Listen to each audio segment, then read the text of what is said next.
Hey,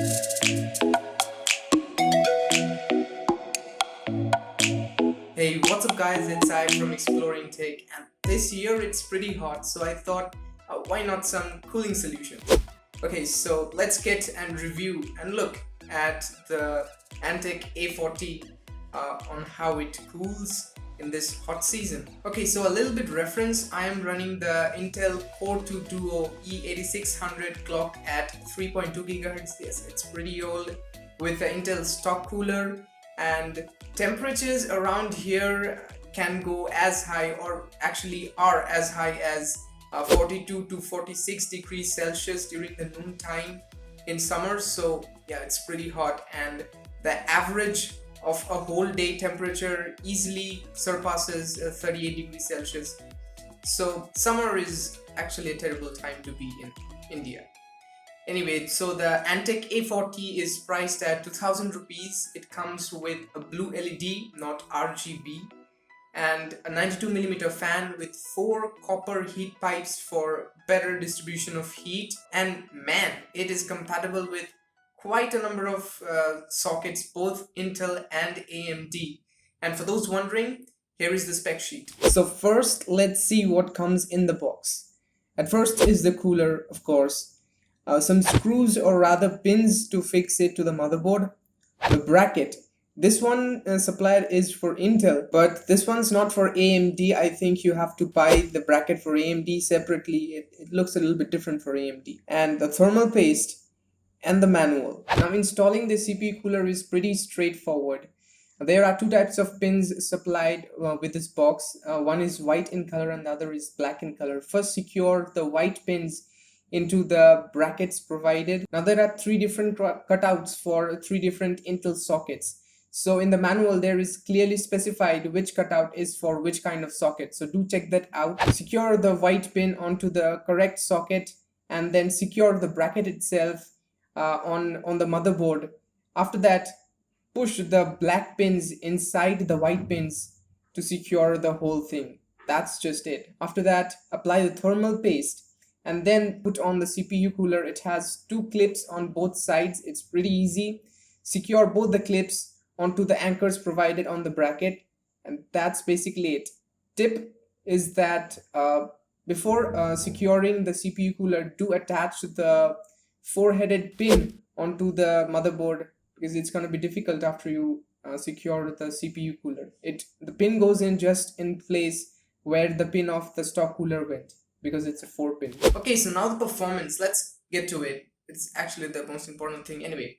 So on less load, or least on load, for maybe say 2 to 3 tabs of Chrome, Windows Explorer, a music player, a video player, etc. open, the temperature never surpasses 45 degrees Celsius. It is the base temperature, and 45 to 48 might be the spot for the CPU without load. And by the way, if you're wondering, I'm using HW monitor to monitor the numbers. Now definitely let's put on some load and put it through its paces.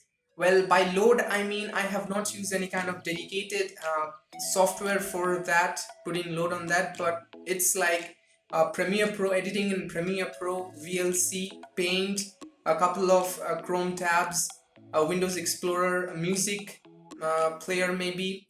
So while I'm editing, I keep these things open at times, or maybe all the things open at once. So that, for I think, is pretty good a load to work out the CPU and test the temperatures. So with all this open, the temperature of the CPU never passes 55 degrees Celsius, and all this I basically edit in the noon time. And since it's summer, I bought it a month ago, which stands out to be in May during the first week. So that is summer in the running. And I do editing all the time in the noon time, so where the temperatures of the day max out, it's around easily it's around 42 to 44 degrees Celsius in the noon. The temperatures I think are pretty amazing versus the stock cooler, let's say for example, which I used to use, always recorded more than 90 degrees Celsius, and at times even peaked at 100, where the CPU used to throttle and just everything froze. So I think it's pretty impressive. 55 degrees Celsius from that. And did I say that this thing is damn quiet? Well, it was literally happened like this. When I first installed the cooler in the CPU, I switched it on, and then I thought, even if the fan is running or not. So I just opened the side panel of the cabinet and saw that okay, it's running. It is damn literally quiet, and even on full load, you wouldn't even notice that the fan is moving at full RPM. So at the end of the day, I would say this thing is pretty darn impressive for the price you're paying. I mean, I really took some time to find some cons for this thing, which everything has, but really it's turning out to be the RGB that it's missing. But come on, really, if you want RGB on that price, at a price like that, 2000 rupees, I don't think so you get it. But blue LED that it comes with is pretty dim, and it's nothing spectacular, it's just below average. So if you're into that, this might not be the thing for you. Okay, the A40 and the Antec A40 Pro are two different ones, but a month before, the A40 Pro was priced a little bit higher, so I did not go for that. Now you can go for that. Both of these are basically same, just that the heat dissipation on the A40 Pro, the aluminum sheets over there are coated with something, I cannot really remember. I'll show it on the screen if I can find it. It's coated with something which makes heat dissipation a little better, so maybe a couple of degrees cooler if that might be the best case scenarios. I think nothing better than that. You can also go with the Antec A30, which costs around 1000 rupees, but it provides you only 2 copper heat pipes, so it's going to be a little bit less efficient than the Antec A40 or the A40 Pro.